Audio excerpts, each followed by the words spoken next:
So I wanted to link together a couple things, Darian, because I think what's been really apparent in the themes from what you've shared so far, I think a lot of things you talked about are authenticity and honesty and having the candidate's best interest in mind as you're helping navigate the whole process.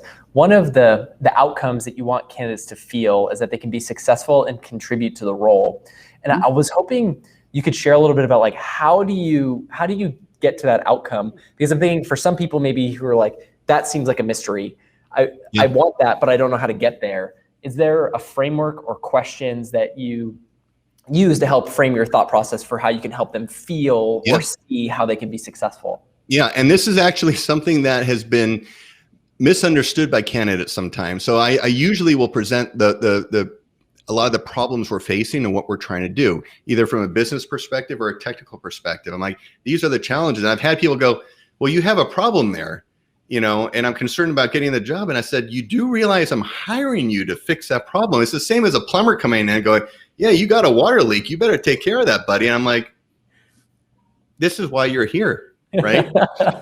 So really and again, it's them being successful. So when I've even had brainstorming sessions, I'm like, I'm having this problem. Like, what would you do? Right. And they start throwing out some ideas. They start seeing a path to solving it. Right. And once they see that, then they say, yeah, this is how one way I can contribute. Right. And people, what motivates people is always different. And none of these are bad. Some people are driven by money, and that's okay. Some people are driven by like the company mission. Some people are driven by, they want their career to grow at a certain path. And some people want to work with a certain group of people. And like I said, none of those are wrong, but you need to figure out where those people are, how they're going to fit in, how you can appeal to them. Being at a startup for so many years, we were never able to offer the best salary out there. We had no trouble closing candidates, none whatsoever.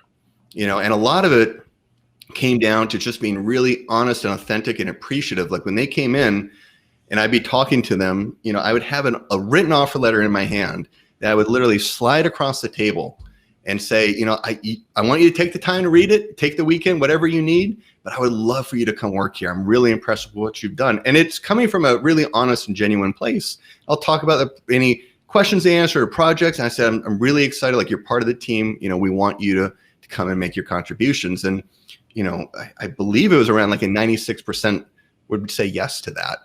My fastest one, and this one was actually one of the surprising people I had. He came in, it was on a Tuesday, and I said, hey, you did great. Like, we'd love to have you. He's like, okay, I'll take it. I'm like, oh, that was fast. I'm like, when would you like to start? He's like, how about tomorrow? And, in about 12 hours, he was back there. We had a laptop for him. He was ready to go. Why squash that enthusiasm, right? Just bring him on and go for it.